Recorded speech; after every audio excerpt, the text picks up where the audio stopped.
আজকে যাইতেছি সেই পাসপোর্ট আনতে, ঠিক আছে। এতদিন যার কাছে পাসপোর্টটা ছিল, আপনারা ইতিমধ্যে আরও বিগত 4 মাস আগে একটা ভিডিও দেখছিলেন যে আমি রাশিয়ার জন্য পাসপোর্ট জমা দিছিলাম। যারা যারা দেখছিলেন তারা অবশ্যই বুঝতে পারছেন বিষয়টা। বিগত প্রায় 4 মাস 5 মাস হয়ে গেছে। প্রায় এই সময়টাতে আমি রাশিয়া যাওয়ার জন্য দালালের সাথে কথা বইলা তারপর পাসপোর্টটা জমা দিই। দালাল আমারে বলছিল সর্বোচ্চ 3.5 থেকে 4 মাস সময় নিব, এর ভিতরে আমার রাশিয়া নিয়ে দিব। 4 মাস তো গেছেই, মানে টোটালি 6 মাস প্লাস হয়ে গেছে। এই সময় যাইতে যাইতে তো তার কাছে যে টাকাটা দিয়ে দিছিলাম, টাকাটা দিয়ে দিছিল আগেই। আর পাসপোর্টটা আজকে আনতে যাইতেছি, কিন্তু টাকা পয়সা এই জায়গায় কোনো বিষয় না। বিষয়টা হচ্ছে জাস্ট সময়ের। না, সে আমার থেকে যে কয় মাসের সময় নিছে, সে আমারে তো বিদেশে নিতেই পারে নাই, বরঞ্চ আমার লাইফে এরকম ক্ষতি সাধন হয়েছে এইগুলি আসলে বর্তমান সময়ে বলার মতো না। আর যারাই একজন প্রবাসী হওয়ার জন্য চেষ্টা করতেছে, বাংলাদেশে ম্যাক্সিমাম মানুষের সময়গুলি নষ্ট করতেছে দালাল চক্ররা। ভাই, দালাল কারা? দালাল আপনার প্রতিবেশী ভাই বেড়াদার, আমার প্রতিবেশী ভাই বেড়াদার, এরাই দালাল। এরা কিন্তু নিজেরাও জানে যে লোকগুলি যাইতে পারবে না। আপনি আজকে পাসপোর্ট জমা দেওয়ার জন্য লোকজনরে বলেন যে ভাই বিদেশ যাব, একজনের ফোন দেন যে হে কইব কি আমি নিতে পারি না, আমি অমুকের মাধ্যমে একজনের নিয়ে দিতে পারি। আসলে কিন্তু ঠিক আছে, হে নিয়ে দিতে পারবো, কিন্তু ভাই এইটা বইলাই তারা কি করে পাসপোর্ট নিয়ে কে জানে। ভাই, বিদেশ যাইতে কি আসলে কি এত সময় লাগে? তো লং লং প্রসেস কি লাগে? বাস্তবতা কি আমি জানি না, কারণ আমি কখনো বিদেশে যাইনি। এবার চিন্তা ভাবনা করছি আমি অন্য কিছু। তো এখন আর বিদেশে এখন আর কাজের জন্য যাবো না। তো কি আর করার, যেহেতু মধ্যবিত্ত ঘরের সন্তান আমি, আমার সব দিক দেখতে হয়। আমার সব দিকে টানা পূরণ হ্যাসেল এইগুলি সবগুলি আমার মোকাবেলা করে তারপর আগাইতে হয়। এইগুলি সমস্ত বিষয়গুলি আমি অনেক সব কাজ থেকে দেখি, এমনকি কাজ থেকে দেখে আসছি। বর্তমান সময়ে এখন এই যে আজকে যাইতেছি, আজকে পাসপোর্টটা নিয়ে আসবো, নিয়ে আইসা এই নিজের আক্ষেপ গুলারে গুছাইব আগে। নিজের যে খারাপ সময়, বাজারে নিজের যে খারাপ সময়গুলা এখন থেকে পার হইতেছে। আর কতদিন যাব ভাই, গ্রামের ভিতরে ব্যবসা বাণিজ্য করা যে বর্তমান সময়ে কতটা ডিফিকাল্ট সেটা আমি বুঝি। আমি, হ্যাঁ ভাই, আমি বিকাশের ব্যবসা করি, মুদিমালের ব্যবসা আমি ছেড়ে দিচ্ছি, বা কনফেকশনারি একটা দোকান ছিল আমার, সেটা আমি ছেড়ে দিচ্ছি। কারণ হচ্ছে কি জানেন, মানুষ যেই হারে মানুষের সমস্যা আমার দেখতে হয়, অন্য অন্য মানুষ ঠিকই ব্যবসা করে আগায় যাইতেছে, কিন্তু আমি পারতেছি না। কারণ মানুষের সাথে আমি 2 নাম্বারই এই জিনিসটা করি না। আর এই 2 নাম্বারই না করলে বাংলাদেশে সৎভাবে ব্যবসা করে চলা যায় না, জীবন চালানো অসম্ভব। এটা আপনি বলতে পারেন কেন ভাই, বাংলাদেশে সৎভাবে ব্যবসা করে আপনি শহর গ্রাম অঞ্চলে জীবনে এখন আর পার করার সময়টা নাই। কারণ আপনি গ্রামে দেখেন নাই যে যারাই কত সুন্দর করে জীবন চালাইতেছে, আল্লাহর নাম সব সময় লইতেছে, এই সমস্ত ভাই, এই সমস্ত লোকগুলাই এক সময় আপনি বাকি দিয়া দেখেন না, বাকি দিয়া দেখেন এই সমস্ত লোকগুলির আর খুঁজেও পাইবেন না। হ্যাঁ, বাকি দিয়া দেখেন, তাদের সাথে লেনদেন করে দেখেন, ম্যাক্সিমাম মানুষই এরকম। দেখেন, একটা গ্রামের ভিতরে আমি দোকানদারি করি আজকে প্রায় 6 বছর। এই ভিডিওটা অবশ্যই আমাদের এই অঞ্চলের মানুষ দেখবে। হ্যাঁ, অনেক মানুষই দেখবে এই ভিডিওটা। হয়তো তারা আমাকে হয়তো খারাপও বলতে পারে, যেহেতু আমি আমার ইউটিউব চ্যানেলে আপলোড দেব, তারা হয়তো আমাকে খারাপ দৃষ্টিতেও দেখতে পারে, কিন্তু বাট এখন আর কিছু করার নেই। যেভাবে সময় যাচ্ছে, সময়ের গতিতে যাচ্ছে। আমি অনেক চেষ্টা করছিলাম এই দেশে, ভাই, একজন মানুষ তখনই সে প্রবাসী হওয়ার চিন্তা ভাবনা করে যখন সে দেশে কোনো কিছু করার সম্ভাবনা দেখে না। এই দেশে কোটি কোটি মানুষ, বা আমাদের এই জেলায় লক্ষ লক্ষ মানুষ, আমাদের এই অঞ্চলে হাজার হাজার মানুষ, তার ভিতরে কি আমি ব্যবসা করে জীবন চালাইতে পারতাম না? ভাই, অবশ্যই পারতাম। কিন্তু ভাই, ওরকম স্থান লাগে, কালবেট লাগে। আর বর্তমানে শহরে একটা দোকানপাট দিতে লক্ষ লক্ষ টাকা অ্যাডভান্স, তারপর বিভিন্ন আনুষঙ্গিক খরচ, মাল সামানা তোলা, এই নিয়ে মিলে ভালো কিছু টাকা লাগবে, যেই অর্থের যোগান এখন আর আমার পক্ষে দেওয়া সম্ভব না। এই কারণে ভাবছিলাম মাঝে যে প্রবাসে যাব ভাই, প্রবাসে যাওয়ার জন্য মাসের পর মাস পাসপোর্ট দেওয়া, মাসের পর মাস যেভাবে হয়রানি, বছর প্রায় 3 বছরের মতো সময় কাইটা গেছে শুধু আমার এই প্রবাসী হওয়ার নেশা। তবু আমি কোনো দেশে যাইতে পারলাম না, এটা আমার জন্য খুবই দুঃখজনক। আর সাথে আর্থিক টানাপূরণের একটা ধস, এই আর্থিক ধস যেটা নাইমা আসছে আমার লাইফে, এটা খুবই দুঃখজনক একটা বিষয়। বর্তমানে আসি দেশে, তো প্রবাসী হওয়ার জন্য অনেকটা চেষ্টা করতেছিলাম, এখন অন্য কিছু চিন্তা ভাবনা, অন্য কিছু, ভাই আমি গ্রামেই আছি, তো আমি মাঝে চিন্তা ভাবনা করছিলাম একটা চায়ের দোকান দেখব।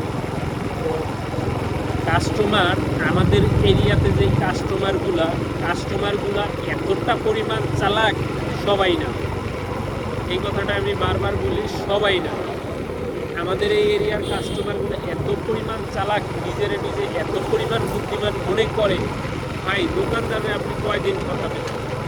আমি তো 9-6 ব্যবসা করি না, 9-6 ব্যবসা আমার কাছে ভালো লাগে না, এই বিধায় যায় আমি 9-6 ব্যবসা করি না। অন্য অন্য দোকানদাররা ঠিকই চলতেছে, 9-6 ব্যবসা করে তারা তাদের জীবন বাঁচাইতেছে। ভাই 9-6 ব্যবসা না করলে ওই সমস্ত দোকানদাররাও কিন্তু বাঁচত না, ওই সমস্ত দোকানদারদের জীবনও এখন সংখ্যায় আছে, সংখ্যায় আছে। ওই সমস্ত ব্যবসায়ীরা তো তাদের পরিবার পরিজন নিয়ে চলবে। আমি তো গোল্লায় গেছি, গোল্লায় যাওয়ার অনেক কারণ আছে, সেই কারণগুলি তো বললামই, যে আমার আয়ের থেকে ব্যয়ের সংখ্যা ক্রমশই বেশি। আর গ্রামের মানুষের কথা কি বলবো ভাই, আমার যে সার্কেলটা আছে, যে সার্কেলে আমি বসবাস করি, এই সার্কেলটা হেভি ডেঞ্জারাস একটা সার্কেল। এই সার্কেলে চাইলেই লাভবান হওয়া যায় না, চাইলেই সফলতা আনা যায় না। কারণগুলি আমি বলতেছি। গ্রামে দেখেন তো ভাই, গ্রামে দোকান বা ব্যবসা বাণিজ্য করে কয়জন ব্যবসায়ী ভালো আছে, কয়জন ব্যবসায়ী লক্ষ লক্ষ টাকার মালিক হচ্ছে, কয়জন সৎভাবে ব্যবসা করে কেউ নাই। অসৎভাবে যদি চলে তাইলে হয়তো কিছু করা গেছে, এছাড়া সৎভাবে ব্যবসা করে গ্রামের ব্যবসায়ীরা কখনোই আগাইতে পারে নাই, আর আমার মনে হয় না যে আগাতে পারবে সৎভাবে ব্যবসা করে। এটা হচ্ছে মানুষের সৎ জীবনের, বর্তমানে সৎভাবে গ্রামের ব্যবসা করার একটা করুণ পরিণতি। সৎভাবে জীবনের ব্যবসা করাটা একদম অনেক অনেক অনেক অনেক রিস্ক, তাও আবার গ্রামে। ভাই ঢাকা শহরে আপনি পারবেন, শহর অঞ্চলে পারবেন, কিন্তু আপনি গ্রামে সৎভাবে ব্যবসা করে আপনি বাঁচতে পারবেন না, এটা আপনাকে বাঁচতে দিবে না। এই দেবে না কারা জানেন? আপনি যেই জায়গায় যে সার্কেলে ব্যবসা করবেন, ওই সার্কেলের লোকজনই আপনাকে দেবে না। ভাই কোনো কাস্টমারের একটা মাথা পিছু 1 লক্ষ টাকা 50,000 টাকা বাকি লাগে না, বুঝছেন? কোনো কাস্টমারের মাথা পিছু 1,50,000 টাকা বাকি দিতে হয় না। আপনি ধরেন একটা কাস্টমারের কাছে আপনি আজকে সদাই বেচছেন 5,000 টাকা বা 500 টাকা, সে আপনাকে 200 টাকা দিয়ে বললো আর 300 টাকা দেবো, ধরেন 500 টাকায় 200 টাকা দিয়ে বললো 300 টাকা পরে দেবো। এই জায়গায় কিন্তু আপনার একটা ধস নামাইয়া দিল সে, যেটা আপনি কখনো পরিকল্পনাও করেন নাই। এরকম করে আপনি মাথা পিছু হিসাব করেন, ডে বাই ডের হিসাব করেন, মানে আপনি হিসাব করবেন প্রতিদিনের, আপনি মাথা পিছু না হিসাব করে প্রতিদিনের হিসাব করেন। ধরেন আপনার এরিয়া 200 লোকজন আছে, 200 লোকজনের ভিতরে আপনার থেকে সবাই কিনবে না। আর সারাদিনেও যদি আপনি 10 জন কাস্টমার পান, আর এই 10 জন কাস্টমারের ভিতরে যদি আপনি ধরেন 700 টাকা 1000 টাকা লাভ করেন, আর 1000 টাকার ভিতরে 1000 টাকা সেল মানে লাভ করতে যায়, আপনার কিন্তু ভালো কিছু মালামাল বিক্রি করতে হবে। আর এই মালামাল বিক্রি করার ক্ষেত্রে যদি আপনার বাকি পড়ে যায়, তখনই আপনার জীবন দুর্বিষহ যন্ত্রণাদায়ক হয়ে ওঠে। এইভাবেই গ্রামের যারা ব্যবসা বাণিজ্য করেন, ডে বাই ডে ধোঁকা খাইতে খাইতে একদম নিশ্চিন্ত হয়ে গেছে। আমি এরকম হয়ে আসতেছি, কারণ আমি পুঁজি দৈনিক মানে আমার 6 মাস পর ভাই দোকানে ব্যবসা পুঁজি লাগানো লাগে, লোন করে তারপর আমার ব্যবসা করতে হয়। এই জীবনের এই কঠিন সত্যগুলো আমি চাই নাই কখনো যে আমি আমার এই ইউটিউব চ্যানেলে প্রকাশ করি। এই জীবনের এই কঠিন সত্যগুলো এখন প্রকাশ করতে হইতেছে। কেন হইতেছে জানেন? এই বর্তমান পরিস্থিতি, নাজুক পরিস্থিতির কারণে ভাই এরকম কোনো কাজও আমার নতদর বলে জানা নাই যে আমি গিয়ে ওই কাজটা করে খাবো, আমি ওই কাজটা করে জীবন জীবিকা নির্বাহ করব, এরকম কোনো কাজও আমি জানি না, এরকম কোনো কাজও আমার জানা নাই। তো ভাই এভাবেই চলতেছে এখন, জীবন জীবন চলতেছে ভাই জীবনের গতিতে। কি বলবো, এমনিতেই ফ্যামিলি আছে, ফ্যামিলি একটা মেয়েও আছে, এটা নিয়ে এখন স্বপ্ন অনেক। তো এই জন্য দিয়েছিলাম যে বিদেশে যাইতে পারি কি না, একটা পাড়ি দেওয়ার একটা চিন্তা ভাবনা বিয়ের পরে, বিয়ের আগের থেকেই। তো আমার সার্বিয়ার ওয়ার্ক পারমিট উঠেছিল, সার্বিয়ার ওয়ার্ক পারমিট ওঠার পরেও আমি যাইতে পারি নাই। এই বিষয়টা আমাকে অনেক অনেকভাবে বেদনা দেয়। মাঝে মাঝে যখন চিন্তা ভাবনা করি যে একটা ওয়ার্ক পারমিট পাওয়া সত্ত্বেও আমি সার্বিয়া যাইতে পারি নাই, তখন আমার বুকের ভিতরে নাড়া দিয়া উঠে। যদি তখন আমি যাইতে পারতাম, আমার তো কোনো গাফলতি আমি দেখি না, এজেন্সির গাফলতির কারণে আমি আর যাইতে পারলাম না। আমার মনে হয় এগুলি ফ্যাক ওয়ার্ক পারমিট, কারণ এরকম ওয়ার্ক পারমিট শত শত লোকজনকে দিয়ে রেখেছে একটা লোক। আমি যেই দালালের মাধ্যমে গিয়েছি সেই দালাল একটা লোকও নিতে পারে নাই, যে দালালের মাধ্যমে আমি পাসপোর্ট জমা দিয়েছি। কী বলবো ভাই, এই জন্যই জীবনটা দুর্বিশ্ব যন্ত্রণায় উঠতেছে। শুধু আমি না, আমার মতো এরকম হাজারো লক্ষ তরুণ বাংলাদেশের বর্তমান সময়ে খুবই কষ্টে দিন কাটাইতেছে। এইগুলি ভাই বলতে হয় না ভাই, এইগুলি বাস্তবতা ভাই।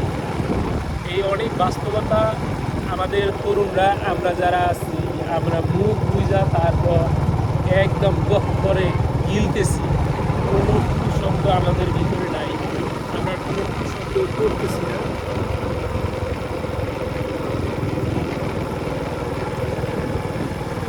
কারণ ভাই কোন গল্প কারে শোনাবো,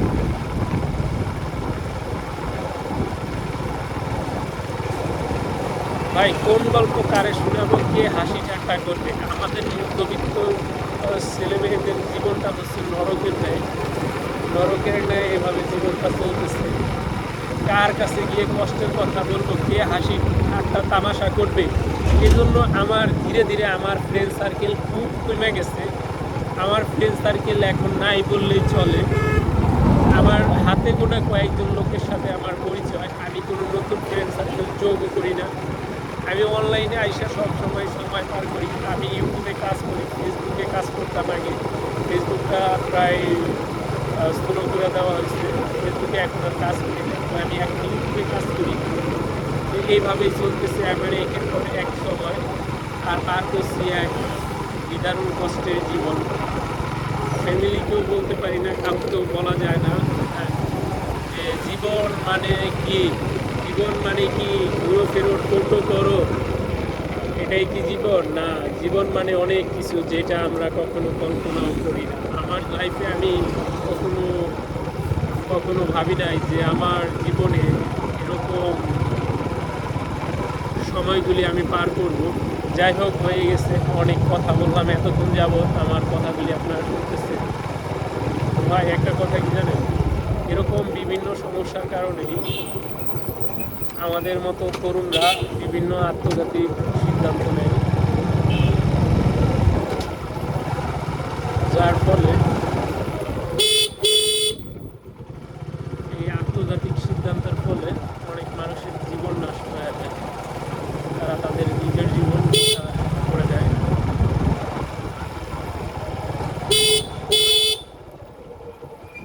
এরকম সমস্যাগুলির কারণে তো ভাই কি আর বলবো, সমস্যা তো মানুষেরই হয়, আল্লাহ তাআলা সমাধানও করে দেয়।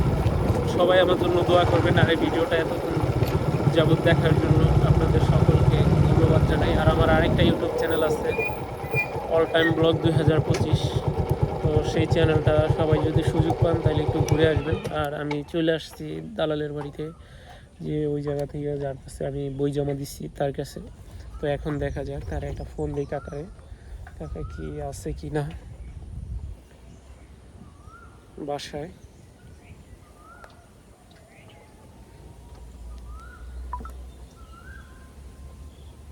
অনেকক্ষণ যাবত